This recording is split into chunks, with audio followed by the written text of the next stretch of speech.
Wala akong balak maging born again, wala akong plano maging pastor, at ayoko magpalit ng religion. Yeah. Suddenly, bigla akong nagkasakit.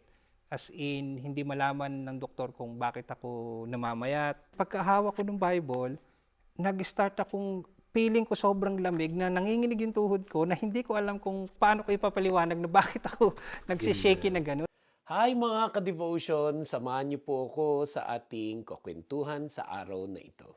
Excited ako, Pastor Juvenar, dahil finally, nagtagpo rin tayo. No? Salamat po, Pastor Roman. Salamat sa iyo ha, kasi sa mga hindi po nakakaalam, siguro 30 years ago, yung ministry ko, yung Rise Up Philippines, no? Nagsimula bilang isang national youth movement, nag-conduct po kami ng mga youth conferences sa Pilipinas, sa mga probinsya, sa mga cities, at yung Bulacan, ang isa sa mga madalas kami nung araw na magpa-youth conference, di ba?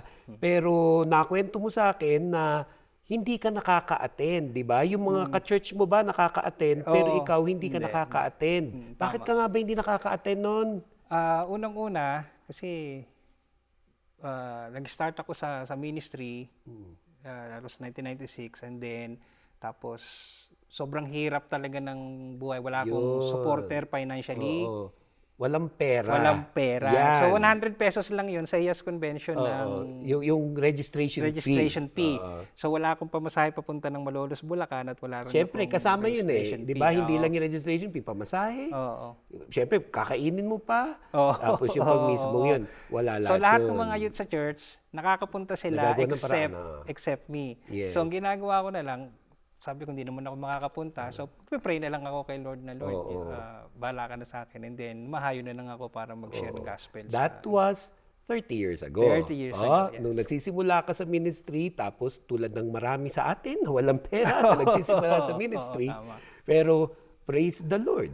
Kasi after 30 years, eto, pinag-abot tayo ng Panginoon, di ba? At dito na sa Canada. Dito po ngayon sa Leduc, Canada, we're actually shooting sa church na pinagpapastoran ni Pastor Juvenar, itong Victorious Church International. Tama pa, Pastor, ano? Victorious Church International sa Leduc, Alberta, Canada.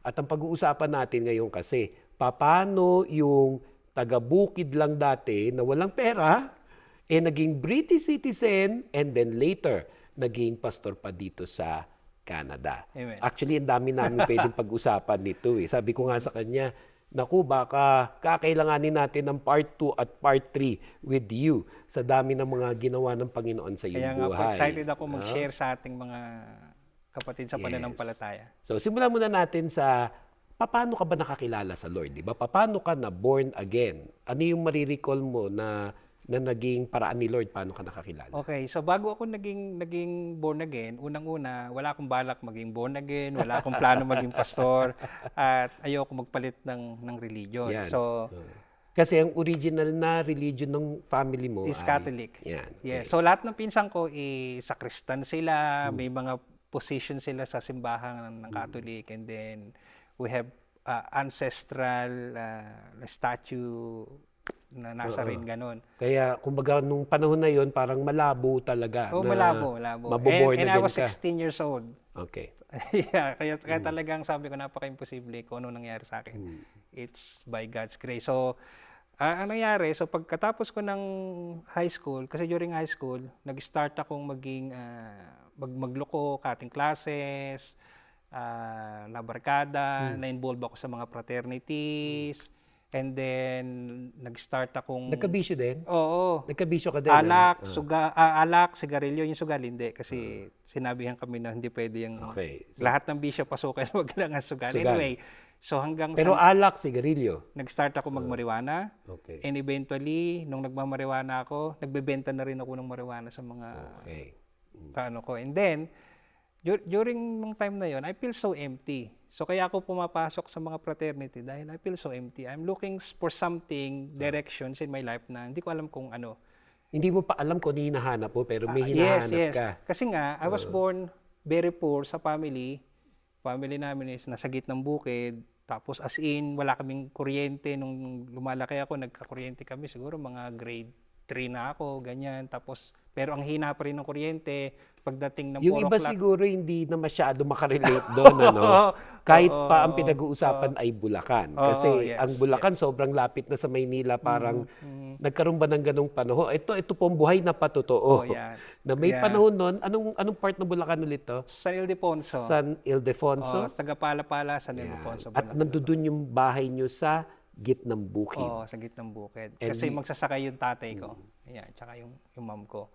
So anyway, sobrang inabuse ko yung sarili ko, yung katawan ko kasi minsan 1 week, hindi ako umuwi ng bahay, may inom lang, nagigitara ako sa inuman, tapos basta ganun lang. Tapos parang ganun lang yung parang gusto kong buhay, okay na ako nito, masaya na.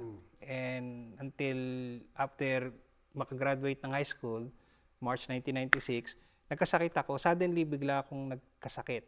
As in, hindi malaman ng doktor kung bakit ako namamayat. As in, lagi kong sinasabi, Pastor Roman, sa mga testimony ko, isang bulati na lang yung hindi pumipirma sa akin at mamamatay na ako. Na-picturean ka ba niyan? Walang camera eh. Kasi nga, sobrang hirap ng buhay doon. Walang camera. So anyway, hindi pa rin katulad usong ngayon, cellphone. nagsiselfie na ngayon yung mga ganyan yung nararanasan. So wala. So, Pero saksakan ng payat, pumayat ka ng sobra. Tapos, hindi na ako makalabas ng kwarto. Doon lang ako nakahiga sa papag. Yung papag, yun yung kama ng mahihirap. Tapos, bubuksan ko lang yung bintana namin, doon na rin ako umiihi. Tapos, balik na naman ako sa paghiga. Tapos, naghihintay na lang akong mamamatay. And I was so depressed. Kasi naririnig ko yung mga dumadaan sa daan, yung anak ni Goring mamamatay na, kawawa naman. So, naririnig ko pa. As in, tapos... And you were very young. You were only 16, Tapos ba? dumating pa yung time, sinabi na sa akin ng tatay ko, alam mo ba, ibinenta ko na yung kalabaw natin para anytime na kung kukunin ka ng Panginoon, nakahanda na kami para ibigay ka kasi nahihirapan na kami para sa'yo. And then it hurts me so bad. Then I don't know, pumunta ako sa isang kaisipan na bakit ako nabuhay sa mundo? I'm 16 and yet yung suffering, yung poverty. Sabi ko, tapos hindi ko pa naranasang sumaya, magtagumpay. Bakit lahat ito nangyayari? Lahat nangyayari. No? Tapos... Kaya bata-bata mo, suffering na agad. Yun. And then, one night, I was so curious kung totoo bang may Diyos. Okay. Parang nagtaka ko na, wala na kasi ako mapuntahan. Hirap na ako. Parang I'm so hopeless. Kaya sabi ko sa sarili ko, wala na ako ibang kakapitan kundi ang Diyos. Kaya sabi ko, one night, sabi ko, Lord, hindi ko alam kung totoo ka, kung buhay ka, o di ko alam, pero nakikiusap ako, bigyan mo naman ako ng pangalawang buhay dahil yung pag binigyan mo ako, pinagaling mo ako, ipaglilingkod ko sa iyo yung pangalawang buhay na yun. That was 1996. Okay. So, some would say na yun na yung umpisa, no, na tinatawag ka na ng Panginoon. Ano? I think so. Some would say, doon nagsisimula yun. Kasi yung pagka-born again natin, halos hindi na nga natin mapinpoint naman talaga kailan talaga sakto nag-umpisa yun di ba? Pero to me, hearing this, parang doon nagsisimula. Ayun. Tapos nung nagkasakit na ako, tapos sabi ko, nagpray ako, Lord, bigyan mo lang ako ng pangalawang buhay, maglilingkod ako sa iyo. And then after few days, dinala ako sa hospital uli. Kasi lagi naman akong dinadala sa ospital hanggang sa naubos na nga yung kung ano man yung benta o naubos na lahat. Imagine, sobrang mamahal ng mga gamot na binibigay sa akin. And then, sabi ng doktor, nung nasa hospital na ako, sabi niya, nagtiis ka ng 4 months ng nahirapan ka. Alam mo ba, in 2 weeks, saya kitang pagalingin. Alam mo, habang nagkasalita yung doktor, nakatingin ako sa kanya, ang naririnig ko, boses ng Diyos na papagalingin kita in 2 weeks. Pinadadaan lang sa kanya. Oo, pinadadaan sa kanya. Tapos sabi ko, talaga? Gagaling ako? Sabi niya, oo. Tapos binantayan ko talaga yun na kahit na naka-dextrose ako, nakahiga ako sa ospital, and I counted 2 weeks. Tapos nung 2 weeks, bumaling nga ako. Sabi ko, Lord, paano kita paglilingkuran? Kasi napakalaki ng area. In-answered prayer ka na. Oo. Di ba?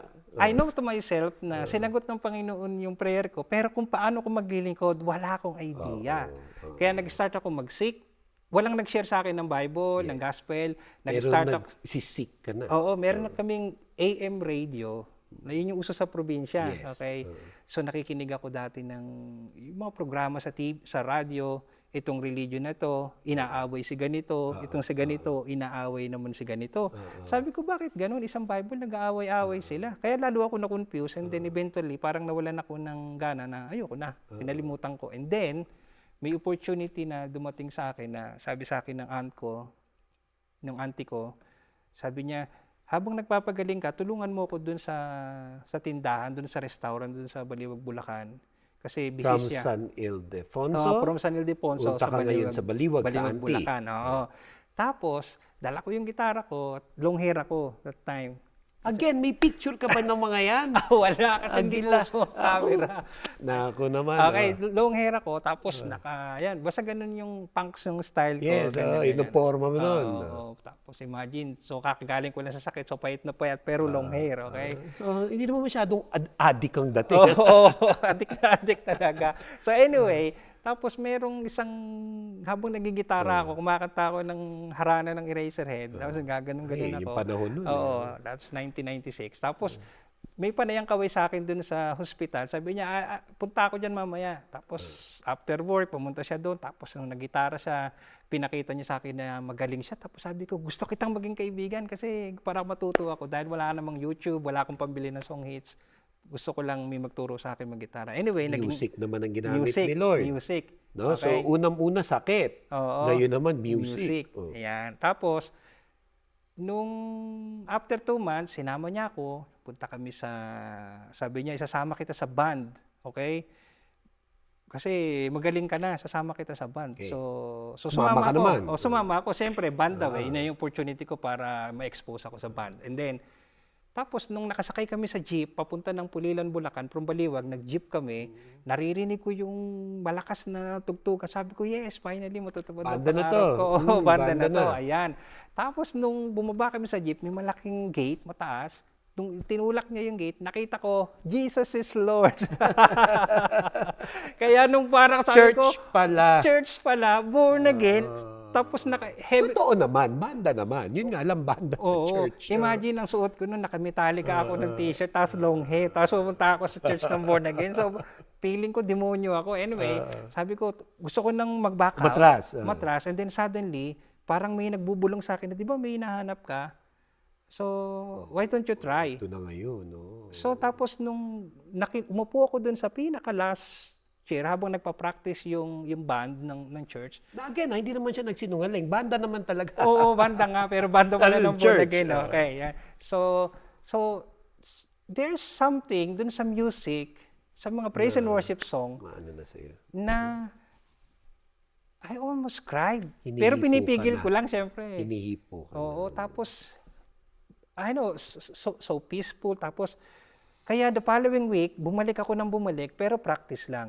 Kasi ayoko maging born again. Hindi ako ma-attend ng ando doon pa rin. Sunday. Ando doon pa rin yung katoliko ka. Yes, diba? yes, At hindi ka magpapalit ng religion. Hindi. But, you were seeking God. Yes. No? In a way. And then, so after 2 months, yung pastor ng church sa Pulilan, sabi niya sa akin, oh, Brad, nabalitaan ko, 2 months ka na daw umattend ng practice, pero hindi kita nakikita sa Sunday. Sabi niya, kukumustahin sana kita. Pwede ba kitang ipag-pray, tapos i-share ko sa iyo yung gospel? Sabi ko, pwede naman po, wala namang masamang sa prayer. Tapos, inabot niya sa akin yung New Testament na Bible, yung ang salita ng buhay. And then, pagkahawak ko ng Bible, nag-start akong feeling ko sobrang lamig na nanginginig yung tuhod ko na hindi ko alam kung paano ko ipapaliwanag na bakit ako nagsishake na gano'n, na there's something inside of me na nangyayari na hindi ko maipaliwanag. Sabi ko, bakit kaya? Samantalang ilang fraternity yung sinamahan ko, hindi ako natatakot sa mga hazing, sa mga gano'n. Pero this time, yung maliit na Bible, hindi ko alam kung bakit natakot ako dahil sa maliit na Bible. Anyway. Hinihipo ka na ni Lord eh. Yeah, I think so. Tapos pinag-pray niya ako. Tapos sinaran ka di ba ng gospel? Oo, sinare sa akin yung gospel, kung bakit kailangan mong tanggapin si Lord. Yes. Ano yung born again? Ang born again, hindi religion. Amen. Ito ay relationship sa Panginoon. Pero that time, I don't care. Ang gusto ko lang is matapos na at nung makauwi na ako. Yes. Hindi ko alam, yung It's a very interesting feeling, Yes. no? Because on one hand, talagang alam mo na may nararamdaman ka kakaiba, Yes. 'di ba? And But, yet my but mind at the is same time, denying it. yung Yes. yung nagsa-struggle, 'di ba? May part pa rin sa na hindi gusto ko na makaalis din, Oo, no? oo, oo. And yet, hindi ko alam na yung palang prayer na, maliit na prayer, na akala ko walang kwenta lang yun, gusto ko lang matapos na, nakapagtanim pala siya sa akin ng seed sa heart ko. Yung gospel, at yung prayer. Yes, yung prayer. So, And even yung worship song. yes, yung worship naririnig song, doon, yan. Yan. Tapos, nagkaroon naman ako ng mga struggle, and then, pero during nung time na yon, hindi ako ma-attend ng church, pero, Kasi nga, balikan lang natin, ang purpose mo lang naman, makaano sa banda. Yes, music diba? lang, music. So nagkataon lang na sa church mo ngayon na naririnig yun sa practice. Diba? Yes. But not yet really yung mismong Bible study or church yes. service. Pero, kahit hindi ako ma-attend, ayokong Ayaw ng pa, born again, hindi pa. pero nagbabasa ako ng Bible. Nasimulan na. Nag-start ako Nagsimula noon. na. So, everyday, nag-start ako mag-pray ang prayer ko pa noon is yung Our Father in Heaven, tapos yung Apostles' Creed. Kung ano lang yung alam mo din. Yes, diba? kung ano yung naturo sa akin nung elementary sa catechism. Then, ina-apply ko lang yun every day hanggang hindi ko alam na si Lord pala, nakikita niya yung heart ko. Because I promised na, sabi ko, Lord, from now on, hindi ako, wala pa nag-share sa akin ng gospel. From now on, hindi ako kakain nang hindi ako nag-pray at hindi ako matutulog nang hindi ako nag-pray. And yung Bible, binabasa ko everyday kahit walang nagsasabi sa akin na basahin ko yung Bible. And again, some people would say and call this na, ayan na, naboborn again ka na. Well, diba? In a sense. yes, but most of my family, they thought that I'm getting crazy. Sinabihan na nila ako na, ayan, nagbabasa ka na ng Bible, nababaliw ka na. Nababaliw or nabubuwang? Nabubuwang. Kasi bakit?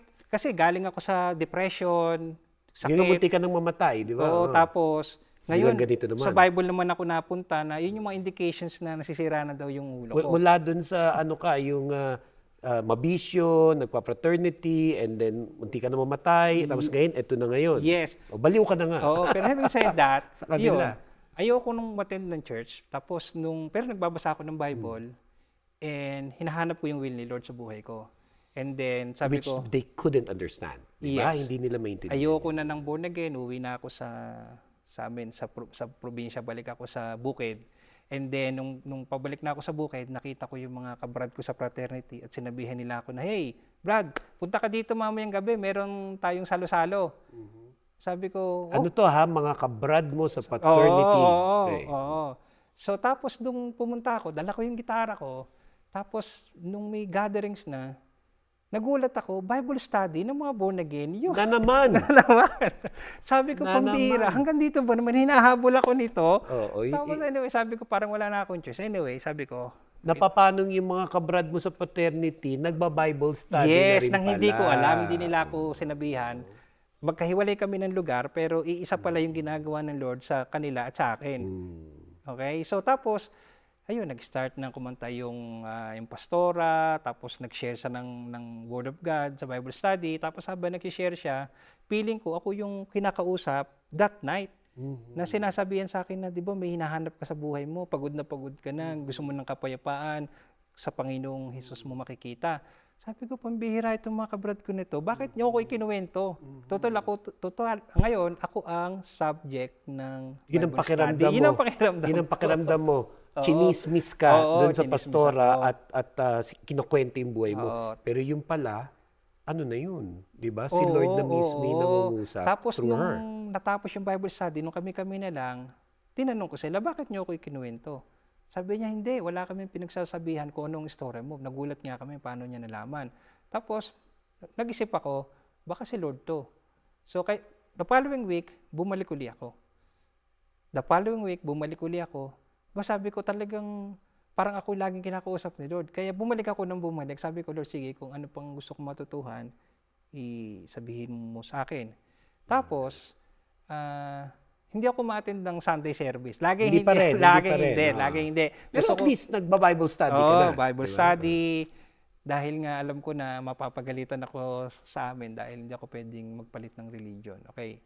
Tapos, in-invite nila ako sa, yung church na ito, sa Philippines, ang tawag dito is JLBCI, Jesus the Lord of Lord Victorious Church International. So, Hindi na, iba na to, ibang church na to, di ba? no, the same.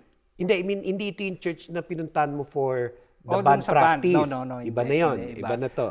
Kahit minsan di ako naka-attend ng worship service doon. Pero at least yun yung ginamit na ginamit una ni mong Lord. natungtungan. And then, eto na to ngayon, itong church na to. Tapos, Ano ulit ang pangalan? Jesus the Lord of Lords Victorious Church Yan, International. Okay, in short, Victorious Church. Yun ang nagamit ko. So anyway, November 15, 1996, merong youth camp overnight. Parang Yung church na yan. Yung church na to, in-invite ako. So madami kami, nasa mga 200 kami that night. So, Ang saya ng ganyang mga youth camp. grabe. First Talagang, time yun no? Yes. Ilang araw yung youth camp na yun? At 2 days. Overnight, tapos kinabukasan Pero ulit. saya nun, di ba? Pero bukod sa masaya yun, dun din sa youth camp na yun, di ba? Oo, Pastor. May kakaibang ginawa sila dun. Oo. Tapos habang nakaupo ako quietly, si Pastor Ray Nicodemos ay nag-start siya mag-share ng Bible. Ang topic niya is yung 2 Timothy chapter 4 verse 12. Sabi niya doon sa 2 Timothy 4:12, "Huwag mong bigyan daang hamakin ka dahil sa iyong kabataan. Maging mabuting halimbawa ka sa pananampalataya, pag-ibig at kabanalan ng mga sumasampalataya sa Diyos." Wow.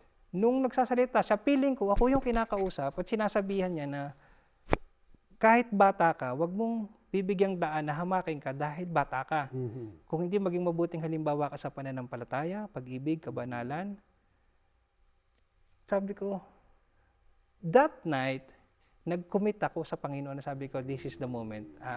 Lord, here am I. Tapos ang kanta pa nun, yung kay Pastor Romel Guevara, yung "Ang buhay ko'y alay sa'yo." Yes. Yun yung kanta. And then I cry to the Lord. And then sabi ko, Lord, here am I. Sinusuko ko ng buhay ko sa'yo. And that night, yun yung nag-start na ako talaga na umattend ako sa church na ito. Sumama na ako sa service. Born again ka na. Yun. Born again na ako. And then persecution came. Okay. Kasi nga, nag-start na ako maging active sa Bible study. Yung mga family ko, sinasabihan ako na nasisira na ulo mo kasi puro Bible na binabasa mo. Tapos, dahil mahirap nga kami, I need to work sa bukid, gumapas ng palay, magtanim ng mga halaman, mga gulay. Pero, ang hindi ko maipaliwanag, pag oras ng Bible study, hindi ako mapakali. As in, parang there's something wrong na kailangan kong umalis. Itigil lahat ng ginagawa mo. Tumatakas ako, gumagapang akong ganyan, na tumatakbo ako. Imagine, from dun sa bahay namin, kailangan ko pang maglakad ng 5 kilometers, maka-attend lang ng Bible study. Lakad, di ba? Lakad. As in, wala akong bisikleta, walang tricycle, wala. Lakad yun. Pero kahit pag ganun, gusto mo, excited ka. Excited ako. Tapos, doon nga dumating yung araw, yung Bible, pag gumagapas ako ng inilalagay ko sa likod ko, lulusong ako sa bukid dahil... Pasensya na, ano ba yung gapas? Ay, okay, sorry. Yung gapas, yung... Alam mo naman kami mga millennial. Sa Bulacan, o sa Pampanga, Bulacan, yung gapas is yung nag-harvest ka ng palay. Yeah. Yun, para gawing bigas yung palay. So, gaganon mo, mahirap na trabaho siya. Ganon, tapos... Lagi ako napapagalitan kasi binabantayan ako ng tatay ko na alam niya na tatakas ako. Kaya lagi siyang tumatayo doon at ganun pagka malapit ng oras ng Bible study. Pero hindi ko talaga kayang pigilin yung udyok sa'yo. Udyok sa akin ng Holy Panginoon. Spirit na yun. Kaya hindi ko alam na tinetest ako ng Panginoon doon. Kasi question. Ikaw ba kaya ka nagba-Bible study kasi may nangungulit sa'yo? May rini-require ka ba nung mga taga-church o nung pastor? Or ikaw na talaga yun? Wala. Diba? Kasi, Holy Spirit. Kasi, yun yung time nung na-realize ko na nung binalikan ko yung mga nangyari sa akin, from may sakit, nakilala ko tsaka alam mo yung nakakatawa pa, yung nagsama sa akin sa banda is bingi. Kaya siya kumakaway, akala pala niya, kinakausap ko siya. Hindi niya alam, nag-headbang ako. Hindi kayo nagkakaintindihan. Hindi kami nagkakaintindihan, pero ginamit siya ni Lord para i-connect ako dun sa church. Ma-introduce sa akin kung ano yung... So in a way, bingi ang ginamit ni Lord para madala ka sa church. Oo, ayun. So, para magbanda. Ayun, tapos na-realize ko na sabi ko, Lord, magsiserve na ako sa'yo. Kaya walang nagsasabi sa akin nung attend ako ng Bible study. Ito yung sabi ko, Lord, at least ito man lang yung gratitude, yung magawa ko na magsiserve na kapalit ng buhay na binigay mo sa akin. Kasi yun yung pinag-pray mo di ba? Kung gagaling ka at nung gumaling ka, magsiserve ako. Oo. At sabi ko sa kanya, ibibigay ko sa'yo kung ano man ang buhay na binalik mo sa akin. Kaya during that time, nung... And again, how old were you by this time? 17? 16. 16. Still 16. Kasi March ako nagkasakit. March, April, May, June. So 4 months, tapos July nag-start na ako. Tapos November ako naka-attend sa church.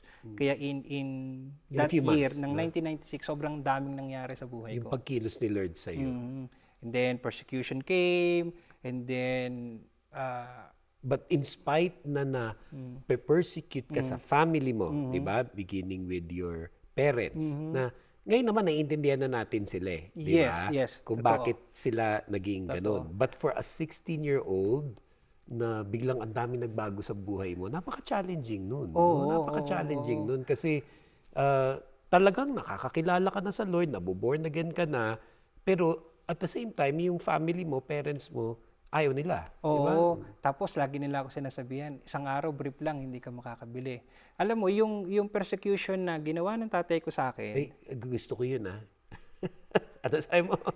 Ano sabi sa isang tatay mo? Isang araw, brief man, hindi ka makakabili. Darating araw na kahit brief man, hindi ka makakabili. Na ang ibig sabihin nung tatay mo nun was, kasi walang mangyayari sa buhay mo. Walang mangyayaring maganda sa buhay ko. Dahil sa Bible study mo. And then, tisod siya sa mga pastor ng born again. Naka-encounter siya ng mga born again na sablay. Yes, yung mga palpak ng mga pastors. At meron naman talaga, may mga born again at may mga pastor na sumablay. Nakakalungkot, pero totoo naman. Kaya, so doon siya nanggagaling. Yun yung pinaguhugutan niya. Tapos ikaw pa, mukhang yun papatutunguhan mo. So kaya niya nasabi na kahit brief, darating ang araw, di ka makakabili. Ayan. So tapos hanggang sa, yun pero hindi ko talaga mapigil yung sarili ko about nagpatuloy ka sa paglilingkod na pinangako ko sa Panginoon. Sabi ko, kailangan ko ito pa rin. So anyway, walang nag-disciple sa akin, walang nag-aya sa akin sa Bible study, pero may mga ginamit si Lord para ma-connect lang ako. Pero most of the time, ako yung nag-i-initiate.